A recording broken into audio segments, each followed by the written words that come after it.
Harga di negara jiran seperti Indonesia dan Thailand lagi murah, tetapi Malaysia terus naik. Subsidi RON 95 dikurangkan. ASEAN lain tak naik.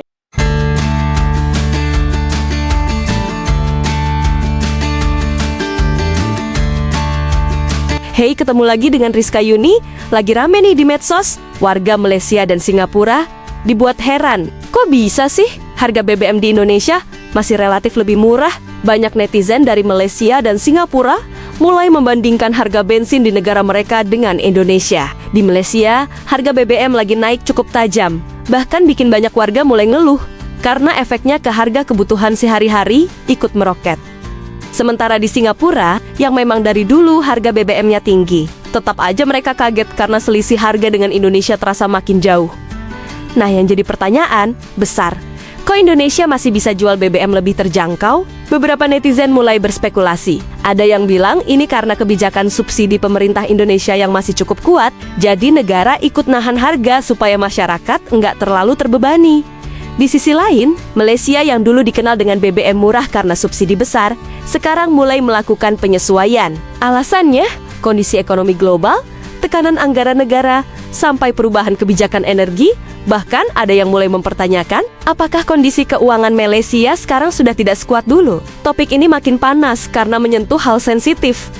Daya beli masyarakat. Ketika BBM naik, otomatis semua ikut naik dari makanan, transportasi, sampai biaya hidup harian. Makanya nggak heran kalau banyak warga Malaysia mulai merasa syok. Apalagi mereka dulu terbiasa dengan harga yang lebih stabil. Singapura heran sama energi Indonesia. Warga Singapura mendadak curhat keheranan ngelihat harga BBM di Indonesia adem ayem aja. Padahal negaranya udah melonjak gila-gilaan kan. Recent fuel prices is affecting everybody except Indonesians. Do you know for the past 3 weeks, Indonesian government has never increased the price of their subsidized petrol? Nah, ada nih salah satu warga namanya Nicholas, di mana dia itu tinggal di Singapura yang ngomong belak-belakan di media sosial. Kalau dia itu juga kagum sama pemerintah Indonesia belum naikin harga bensin bersubsidi selama 3 minggu terakhir di tengah. Saya share cara kira sebenar diesel ikut APM, Automated Pricing Mechanism. Perlu masukkan nilai MOPS. Kena gelak lepas tu ayat Malaysia ni, komen ni, ayat Malaysia top nombor 1 paling tinggi persentage kenaikan, negara lain tak ikut MOPS ke, walak nun kuat spin. Mamat ni berkali-kali komen suruh saya explain kenapa harga diesel negara ASEAN lain tak naik melampau berbanding Malaysia. Malaysia paling tinggi kenaikan. Di negara jiran seperti Indonesia dan Thailand lagi murah, tetapi Malaysia terus naik. Subsidi RON 95 dikurangkan, sedangkan Malaysia adalah negara pengeluar minyak. Pandangan saya, faktor utamanya bukan kerajaan tidak mahu beri subsidi, tetapi kedudukan kewangan kerajaan sekarang tidak lagi mampu memberi subsidi. Mari kita lihat data ini. Diesel di Semenanjung melonjak daripada RM3.04 kepada RM5.52. Dalam tempoh sebulan sahaja, kenaikan terkumpul mencecah 89%. Malah kemarin, PMX pula telah mengumumkan kerajaan akan mengurangkan subsidi budi 95 daripada 300 liter kepada 200 liter sahaja mulai bulan April dengan alasan hanya 10% pengguna akan terjejas. Ini bukan lagi soal pekalan minyak dunia. Ini soal masalah besar dalam kewangan kerajaan. Cuba lihat carta ini. Ini adalah carta menunjukkan hak statutory hutang Malaysia. Bayangkanlah ini adalah hak kad kredit yang dibenarkan oleh undang-undang untuk negara berhutang. Pada tahun 2015, nisbah hutang kita hanyalah 46.2%. Masa itu, ruang kewangan masih luas. Kerajaan mempunyai keupayaan untuk menstabilkan harga minyak walaupun harga minyak dunia melambung tinggi melebihi $100. Namun, menurut laporan tinjauan ekonomi terbaru, nisbah ini telah melonjak ke 64%. Ini bermakna kita hanya berbaki 1% saja lagi sebelum melanggar garis merah ataupun had ceiling 65% yang telah ditetapkan oleh undang-undang. Ruang 1% ini adalah tali merah fiskal Malaysia. Sebab itulah walaupun harga minyak negara jiran kita seperti Thailand dan Indonesia jatuh, tetapi kita naik. Kerajaan bukan sahaja tiada wang untuk beri subsidi, malah terpaksa meningkatkan harga minyak untuk menutup lubang hutang akibat kegagalan pengurusan mereka. Ini jelas satu bentuk rompakan fiskal terhadap rakyat. Apa yang saya tidak faham sekarang ni, dalam tempoh 3 tahun ni, SST dinaikkan daripada 6% ke 8%, pelbagai cukai baru diperkenalkan, Petronas beri dividen berpuluh bilion, malah pelbagai subsidi telah dipotong secara logiknya. Pendapatan kerajaan sepatutnya bertambah kan? Jadi, kenapa hutang negara tidak turun? Sebaliknya, naik dari 57% ke 64%. Kerajaan kata tak ada wang untuk beri subsidi, tapi dalam masa 4 tahun sahaja kita sudah berhutang lagi 440 bilion. Hutang negara naik daripada 1.07 trilion pada 2022 ke 1.52 trilion sekarang. Ke mana pergi wang itu?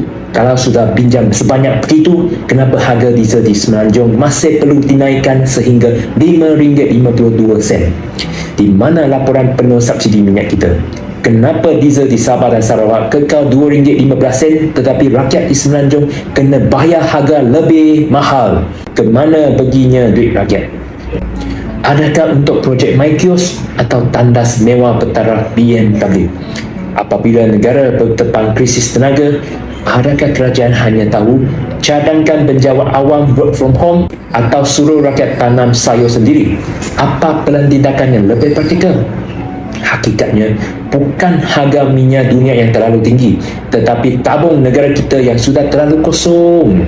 Bantuan tunai 300 itu hanya untuk sektor tertentu, tetapi adakah 300 ini cukup untuk menampung kenaikan yang menggila ini?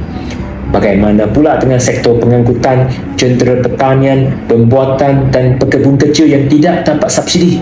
Mereka tiada suara, tetapi mereka yang paling terkesan dengan lonjakan kos. Akhirnya siapa yang kena tanggung kenaikan ini? Jawapannya, rakyat. Diesel di Semenanjung Malaysia sekarang dah cecah RM5.52 seliter. Dalam masa 3 minggu, naik 80 sen setiap minggu. Jumlah kenaikan 82%. Ada yang kata ini semua sebab konflik Timur Tengah. Tapi betul ke itu sahaja sebabnya?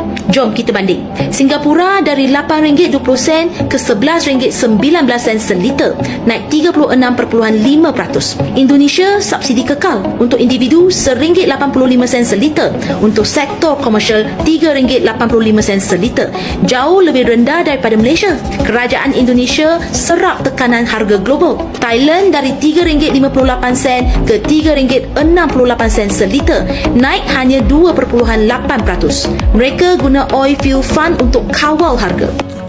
Harga BBM di Malaysia sekian, sedangkan di Singapura sekian.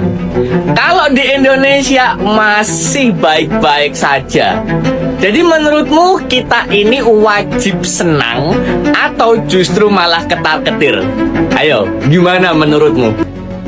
Jadi, perbedaan harga BBM ini bukan sekadar angka, tapi cerminan kebijakan dan kondisi ekonomi masing-masing negara. Yang jelas, fenomena ini bikin banyak orang mulai membandingkan dan bertanya-tanya. Ke depan, siapa yang bisa bertahan dengan harga terjangkau? Menurut kamu, gimana? Indonesia bakal terus murah? Atau bakal ikut naik juga? Tulis pendapatmu di kolom komentar. Like dan juga subscribe agar kalian semua tidak ketinggalan video menarik dari Rizka Yuni. Sampai jumpa di video selanjutnya.